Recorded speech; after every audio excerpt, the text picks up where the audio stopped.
I'm sitting here in my room in Sitwe.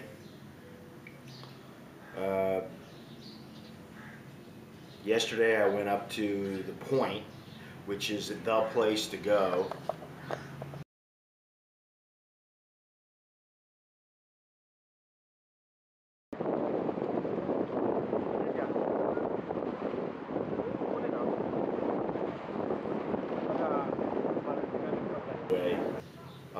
There were probably 10 NGOs up there and a couple of tourists, and then there were school kids that were bussed in.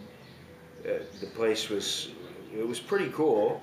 It was different for sure, but there was like a little lighthouse and the kids were going up there and looking down, and then I videotaped the sun going down and took some photos, and it was nice. We had some food. Me and this guy Emmanuel, he's on the last leg of his 1-month trip through Myanmar. I met some cool people here. Vacek, or I'm not sure how to pronounce his name, but he was from Czech Republic, and he's on a 2-year trip around the world. And then there was a couple, I think Michael and Carla, they were taking a trip through Myanmar, and it's pretty interesting to meet people that were doing and going places. They were doing things and going places in Myanmar and around the world. That part was very interesting to me.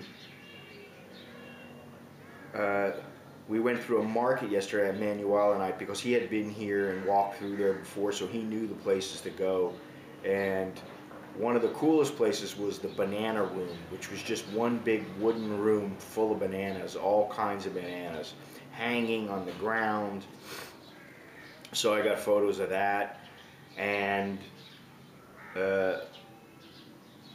tomorrow I'll be going to Yangon, and then I'm flying back to Bangkok. So all in all, it's been a great trip. I've really enjoyed myself, but I do miss my kids and my wife, and it'll be nice to be home.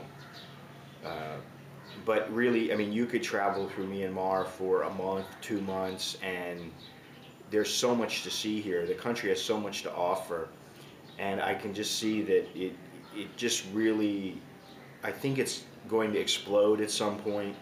Right now, the modern is mixed with the old, and you know, you see people in horses and buggies and rickshaws and using old people sawing things. Instead of just using an electric saw, they're sawing by hand, and there's quite a bit of labor.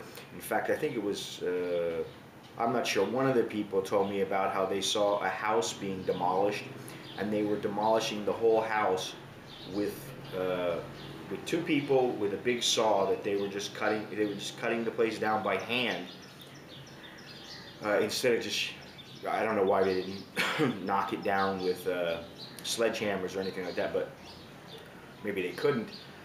But they weren't using anything electric. So a lot of places there's no electric. I haven't had really any internet at all. I'm in Sitwe, and I'm gonna try to get to the internet today. There's a place down the street, excuse me, that the internet might work. Sometimes it works, sometimes it doesn't. It worked for me at the beginning of the trip, and then it just went out, and that was it. There was no more internet. And then there's blackouts all the time where the electricity is just shut off. Sometimes it's in the middle of the night, sometimes it's during the day, but you'll be sitting there reading, and all of a sudden the lights just go out. And sometimes they're out for 2 minutes, sometimes they're out for 2 hours. So it takes a little bit of getting used to, but all in all, I mean, you know, if you just know that when you come here, that's how it is here, then, you know, you don't have expectations that everything's going to be perfect.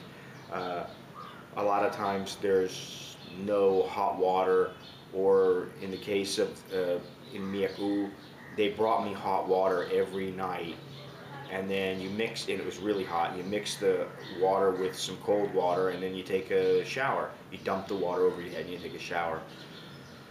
And I just took a shower right now, but there was no hot water, so you know, that's the way it is. But very interesting because people are walking around, they've got cell phones.